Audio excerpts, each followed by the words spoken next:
안녕하세요. 킹덤 컬처 크리에이터 연보연 목사입니다. 이제 대통령 선거 본투표가 하루 앞으로 다가왔습니다. 누구에게 투표할지 이미 결정은 끝나셨죠? 설마 투표를 포기하신 건 아니시겠죠? 이번 투표는 대한민국 건국 이래 어쩌면 가장 중요한 투표가 될 거기 때문에 이유 불문하고 무조건 투표는 반드시 꼭 하셔야 됩니다. 아시다시피 지난 5월 29일, 30일 양 이틀간에 있었던 사전투표가 지금 난리도 아니죠. 선관위가 얼마나 국민을 우습게 알고 있는지 여실히 드러났다고 봅니다. 그동안 그렇게 부정선거에 대해서 의혹을 제기하고 선거 절차에 대해서 문제를 제기했으면 최소한 듣는 척이라도 해야 되는 거 아니겠습니까? 그런데 이건 갈수록 더해요. 아주 노골적이다 못해서 이건 국민들을 거의 우롱하는 수준이라고 생각이 들 정도입니다. 상황이 지금 이렇기 때문에 우리 하나님을 경외하는 자들이 더욱 깨어 있어서 이번 투표에 적극적으로 참여를 해야 되고요. 자, 이와 관련해서 오늘은 세 가지 제가 생각하는 중점 사항을 좀 말씀드리려고 합니다. 첫째, 우리는 지금 무슨 어떤 한 개인을 추종하거나 인기 투표하는 게 아니라 자유민주주의 체제를 수호하고 이끌어갈 수 있는 지도자를 뽑는 거라는 사실입니다. 사람은 저마다의 살아온 환경과 스토리가 다 다르기 때문에 취향과 선호도에 있어서도 많은 차이가 있더라고요. 그래서 각자 끌리는 어떤 스타일이랄까요? 그런 게 저마다 다 있더라고요. 물론 저로서는 전혀 개인적으로 이해가 안 되고 동의도 안 되지만, 그래서 이재명을 좋아하는 사람도 있고 이준석을 좋아하는 사람도 있고 한동훈 같은 사람을 좋아하는 사람도 있고 권영국을 좋아하는 사람도 있더라고요. 좋습니다. 개인의 취향이 다 있는 거니까 그런 부분을 존중한다고 치죠. 그런 사람이 본인에게는 매력적으로 어필될 수 있죠. 그렇지만 선거라는 것은, 특히나 대통령 선거는 더더욱 그런 기준으로 투표하면 안 되는 거 아니겠습니까? 한 국가의 최고 지도자를 뽑는 겁니다. 지도자는요, 앞에서 말하는 사람이에요. 말은 곧 영이라 그랬고요.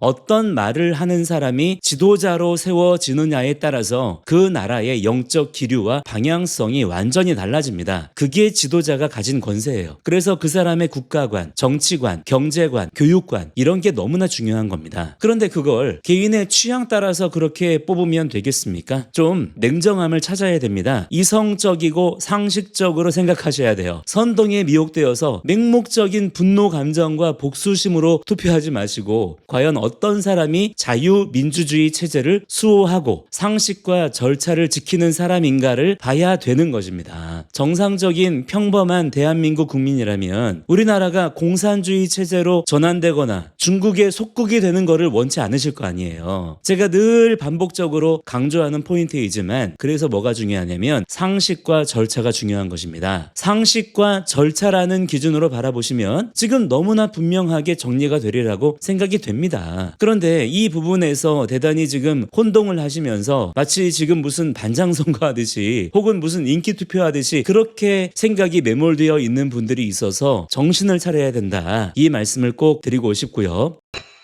둘째는요, 지금 이 시즌을 통해서 그동안 보수인 척 물타기 하던 가짜 보수들의 정체가 다 드러나고 있습니다. 더 적나라하게 반윤을 외치고 탄핵 반대 기조를 철회한다 그러고 합리적 보수를 자처하면서 소위 말해서 극우 세력과는 선을 그으려 하는 그런 사람들이 하나둘 더 드러나고 있죠. 국힘 의원들 대부분이 여기에 해당하고요.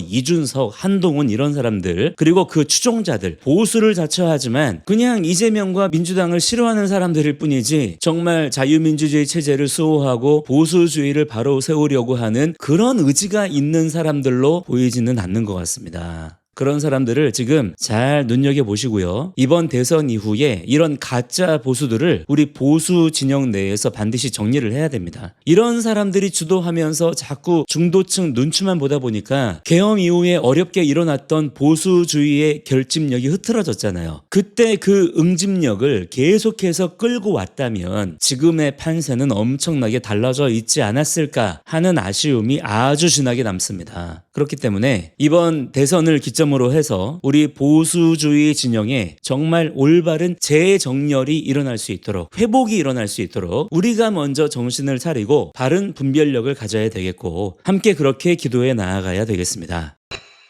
셋째는요, 최근에 이러한 다소 과열된 정치 상황 속에서 자꾸 애매한 스탠스로 혼동을 주는 목회자들이 있어서 참 진짜 개인적으로 너무 열이 받는데, 어떤 거냐면 일단 전제는 이렇게 깔고 가요. 크리스천은 정치에 무관심하면 안 된다. 크리스천의 정치관은 반드시 성경적 기준 위에 세워야 된다. 맞죠? 그런데 결론에 가서는 어떻게 내리냐면, 그렇지만 신앙인은 정치에 대한 기대와 희망을 버려야 된다. 자유민주주의든 시장경제든 이미 변질되어 있고 악용되어 있기 때문에 회복 불가능한 수준이니 우리 신앙인들은 오직 예수님의 재림과 예수님의 나라만을 기다려야 된다. 자, 원론적으로는 맞지만 말은 그럴듯한데, 그래서 뭐죠라는 거예요. 신앙인이 정치에 함몰되고 정치인 팬덤에 빠지고 하나님의 통치보다 세상 정당 정치를 더 추구하는 것은 분명 잘못된 게 맞죠. 그건 저도 동의합니다. 그건 알겠는데, 그런데 결론에 가서 뭐냐면 어차피 세상 정치는 이미 썩었기 때문에 우리는 그냥 예수님의 재림만 기다리며 살자는 거예요. 본인이야 뭐 이렇게 말하고 할렐루야 아멘 하면 되겠지만, 문제는 이런 주장을 그냥 받아들인 교인들이라면 과연 어떤 결론을 내리게 될까요? 세상 정치에 소망을 두지 말라는 말만 이렇게 툭 던져 놓으면 과연 교인들이 어떤 식으로 정치에 대해서 인식하겠습니까? 그런 식으로 애매하게 말장난하지 말란 말이에요. 자유민주주의, 시장경제체제 그 자체가 진리이거나 절대선은 아니라는 점, 얼마든지 변질될 수 있고 악용될 수 있다는 경고에는 저도 물론 동의하지만, 그렇다고 그 자체가 악이라는 결론은 절대로 성경적이지가 않죠. 그렇기 때문에 오히려 우리 교회와 성도들이 앞장서서 올바른 기준과 질서를 확립할 수 있도록 기도해야 된다. 영적 지도력을 발휘해야 된다. 그러므로 정치를 위해서 우리가 더 많은 관심을 가지고 기도해야 된다. 더군다나 공산주의 사상과 온갖 인본주의 사고체계가 독버섯처럼 퍼지지 않도록 우리가 더 깨어있자, 힘써 헌신하자, 맡은 바 책임을 다하자. 그렇다면 이를 위해서 우리가 구체적으로 어떠한 것들을 해야 될 것인가, 이런 식으로 가야 되지 않겠어요? 그런데 그런 말은 없이 그냥 세상 정치는 이미 썩었으니까 소망을 두지 마라, 세상 정치는 소망이 없다, 여기까지만 얘기하고 오직 우리는 예수님만 바라보면서 예수님의 나라만 구하자라는 메시지가 어떤 결과를 초래할 건지를 생각해 봤냐고요. 그러니까 목회자들이 설교에 대해서 본인이 설교하는 행위 그 자체의 목적을 두면 안 돼요. 지금 무슨 설교 발표에 나갑니까? 설교 평점 받는 게 목표예요. 좀 어눌해도 거칠어도 어버버해도 교인들에게 올바른 방향성과 행동 지침을 가르쳐주고 먼저 앞장서서 나아가는 그런 모습을 보여주는 게 중요하지 않겠습니까? 그러다 보니까 지금 세상이 이렇게나 뒤집어지고 진짜 하나님께서 눈앞에 대놓고 보여주고 계시는데도 여전히 깨닫지 못하고 그냥 허공만 휘젓고 있는 그런 교인들이 많은 거 아니겠습니까? 그런 식으로 정치에 대해서 애매하게 어설프게 얘기할 거라면 그냥 하지 마세요. 괜히 교인들만 더 헷갈립니다. 우리 모두가 하나님 앞에서 올바른 영적 분별력으로 이 중요한 투표에 참여합시다. 그리고 끝까지 자유민주주의 체제를 지켜내고 하나님의 뜻이 이 땅 가운데 이루어지도록 함께 기도하며 나아갑시다. 자, 오늘은 여기까지고요. 저는 다음 영상에서 다시 찾아뵙도록 하겠습니다. 감사합니다.